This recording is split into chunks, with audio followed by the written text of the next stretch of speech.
Welcome to another day of Ether Raids. We are taking on a Japanese player today. Man, hopefully someday I can read what these words say so I can stop saying that, the kanji. I don't even know if it's actually, it sounds popular? Well, no, it's not popular. It sounds like that's probably what it is. I don't even know what I'm saying. Yeah, let's go past that. So yeah, here's the team, the enemy team that we're playing. I feel like I've been using this team all week on offense so far. It's pretty fun. Don't think I would have been able to use any of my other teams. That being said, because there's no way I can tank this. Well, maybe if you had like a specific setup, maybe like Rally Spectrum. Yeah, probably just Rally Spectrum. Yeah, then maybe you could tank this, but I don't have Baby Robin on offense. I use him on defense, which is kind of weird. If you say so. Because lately I haven't been able to build a proper rally trap with him outside of the cav line. And the other one that I did a couple of weeks ago, it's just kind of difficult to get, because if the rally doesn't happen, if the support swap or rally doesn't happen, then the effect doesn't go off, and if the effect doesn't go off, he pretty much dies to Ike. Or if he gets baited properly and he just attacks, he also dies to Ike. So it's kind of 50-50, but still fantastic unit. I just need something that's a little bit more potent in terms of damage output and consistent. That aside, Celica has been doing fairly well. I think it's probably, for my defense specifically, there is a configuration that you can set up to pretty much just be, well, no, it's not a defense specific thing, it's just a Celica thing. If you set up your team so that she can't get her special off, then Ike just solos her, no diff, which is really the way that you deal with Celica. It's crazy how special manipulation in terms of ranged or melee interactions. Again, here is the plus 10 units. Pretty much everyone here is plus 10, and this is just a fantastic build for Ursula. I think she's like one of my favorite characters from FE7. So yeah, I'm very happy that she got the proper treatment there with Miss Dealey. Clearing a path. And I think ultimately, whether or not I win this is going to come down to if I can take out that Byleth, which Sanaki has been doing terrific so far ever since I've upgraded her build to be able to do so, but I do think I'm going to need some support for this one because this Byleth is plus 10, and I'm also not needing the res check to get debuffs on this Byleth or some of the units around, so I don't think I'll have enough debuffs to make it work, but I do think I'll probably have enough drive support to make it work. So let's see how this goes. That aside, what was I saying? I was saying it's crazy how special manipulation used to be primarily for nukes on defense to be able to bypass Hardy Fighter or damage reduction, like first hit DR.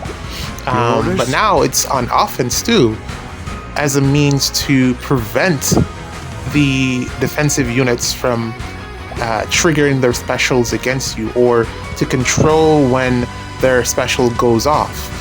So basically you can like completely nullify offensive specials, defensive, your orders?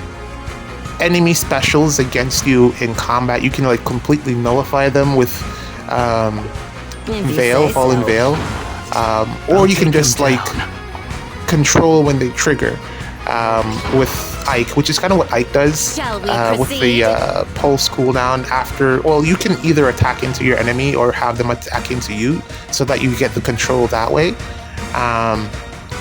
Depending on when, like, let's say it's an AoE, you probably want to attack first so that the cooldown doesn't go all the way down for the AoE to trigger in the enemy phase. But if it's like anything else, you could probably tank a first hit, depending on who you bait. The rest of them will get their cooldown dropped by 1, making it even more difficult for the remainder of the units to take you on. So it's a lot of control, a lot more controlled on the offensive side now as well, in terms of whether or not we're able to actually win or lose in an Ether Raids matchup. I really think that's an interesting dynamic now in terms of it was really more favored.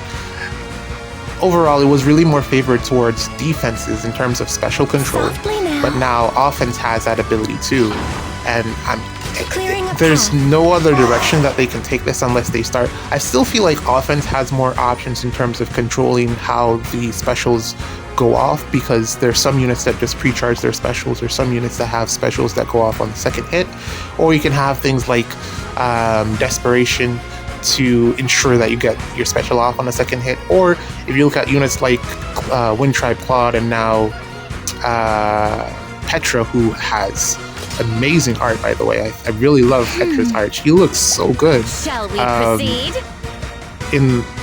Yeah, she looks the most grown up and everything, so she looks really, really good. But yeah, you look at units like that can trigger Deadeye on 2 hits, or in the case of Wind Tribe Claude, lethality on 2 hits. It's really... It just shows how much control you can have on defense in terms of triggering specials, whereas in offense, you really just have Veil and Ike, and not much else. I mean, you could probably run Pulse Dives, but they don't trigger exactly when you want them to, and it does waste turns. So if they start releasing more units in the mold of Fallen Veil, which I think it's probably more of a Fallen Veil thing, aside from you being able to run, like, let's say Scowl on the Byleth, on dual Byleth, or even on the dragon units. I really think if we get more of that on offense, the counterplay in terms of special manipulation is going to be a very interesting balance, because the only way to now ensure that your special goes off on the first hit is to have Rally Spectrum, as well as being able to pre-charge your special. Careful so not to burn. Baby Robin, not the duo, but just Baby Robin, has, in my opinion, become one of my go-to units on defense. Like, I'm always thinking, how can I put this unit on defense to ensure that I'm able to get my special off on the first hit, because it's becoming it's becoming really important to make sure that you get that big hit on the first attack, because of how Ike's special and weapon work together. If you don't get that big hit on the first attack, it's highly likely that he will survive, which is the case with Emblem Celica. If she doesn't get her special off on the first attack, Ike will win that matchup, because he's only going to take, like, so far from what I've been seeing, at maximum about 20 damage from the special hit on the second attack.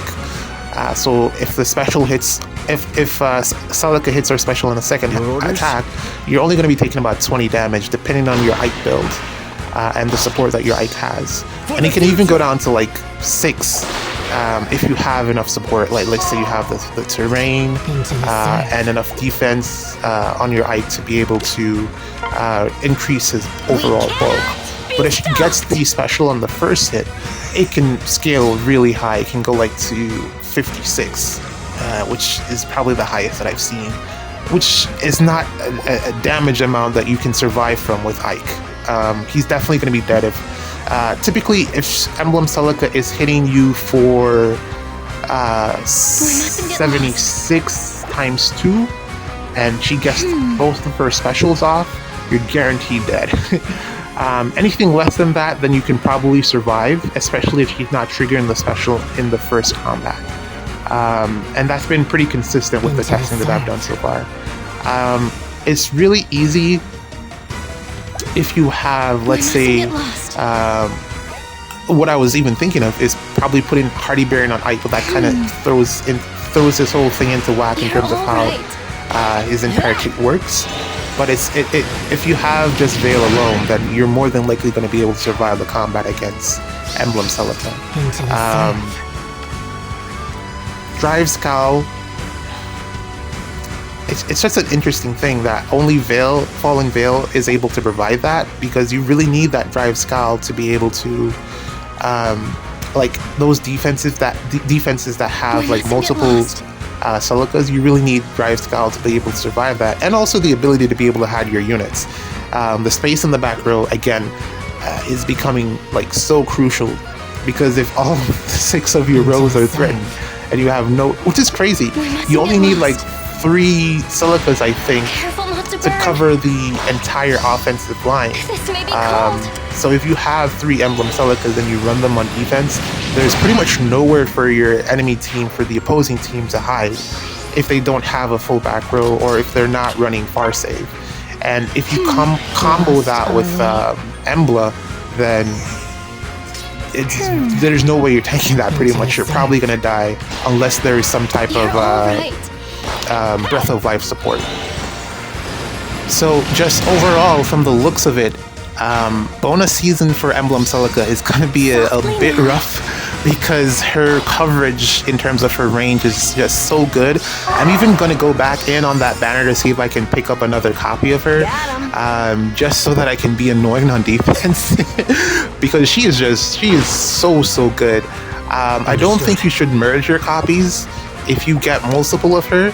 I mean, yeah, you can get 600 flowers, that's great, but having that extra threat range on defense is invaluable. And the thing is, there aren't even that many green units that can counter her unless you're running Hardy Bearing. She kills literally everything. I've only seen her lose to, like, just straight up lose to Legendary Alir, because she can't outspeed him, which she probably will in her bonus season. So it's going to be crazy. Be on the lookout for Emblem Celica. She is frightening.